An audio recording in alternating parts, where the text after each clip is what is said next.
السلام علیکم۔ اور نیوز کے ساتھ میں ہوں فیصل۔ خبر شامل کرتے ہیں لاہور سے۔ ڈی سی لاہور مدثر ریاض ملک کا بابو صاحب پر ناکہ، ٹرانسپورٹر کے خلاف crackdown. S O Ps کو نظر انداز کرنے پر ڈپٹی کمشنر لاہور نے 10 گاڑیوں کو بند کروا دیا۔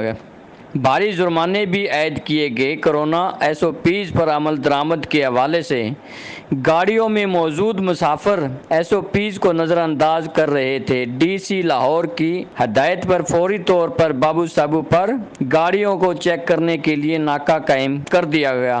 Secretary R D A, D O lorry اڈا اور ضلع انتظامیہ لاہور کے افسران موجود ہوں گے، جو کہ مسافر گاڑیوں میں ایس او پیز پر عمل درآمد کو یقینی بنائیں گے۔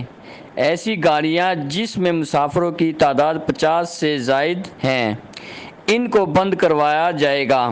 ڈی سی لاہور مدثر ریاض ملک۔ رپورٹ کرتے ہیں کرائم رپورٹر آفتاب رانا، آن نیوز لاہور۔ لائک کریں، کمنٹ کریں، شیئر کریں اور بیل آئیکن کو پریس کرنا مت بھولیں۔ دیکھتے رہیے آن نیوز۔